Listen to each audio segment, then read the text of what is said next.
عباسم و در پی خطر میگردم، دور و بر خیمه تا سحر میگردم. 100 بار اگر حلقم را هر بار دوباره تشنه بر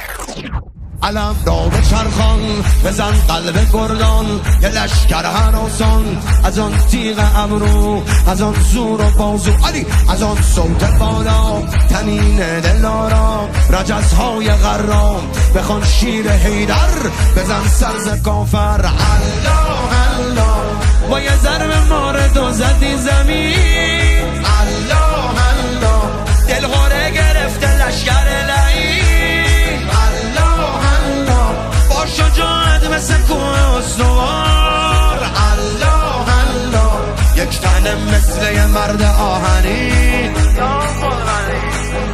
جان بستان علیتی.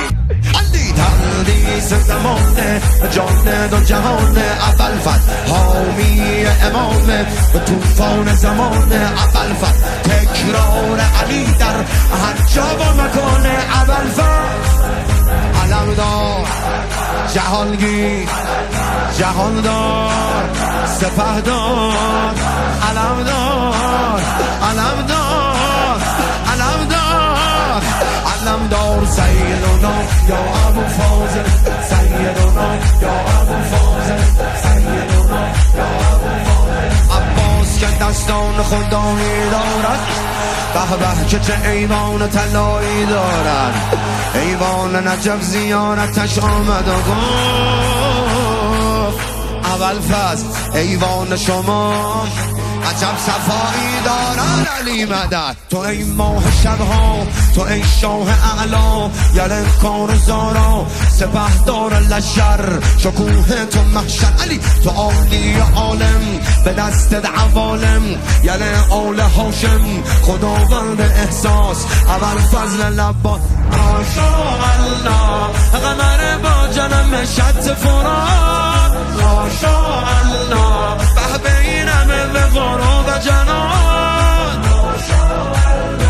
مادرشون به من این داره میگه ماشاءالله، به قد و قامت ساقی صلوات یا زهرا علی مدد.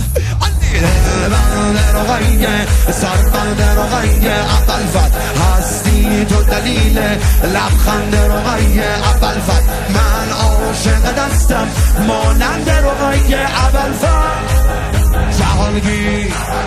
جهانگیر دو دست، علمدار سپهدار، اول فصل اول فصل اول فصل اول فصل، سیدنا یا ابو فاضل.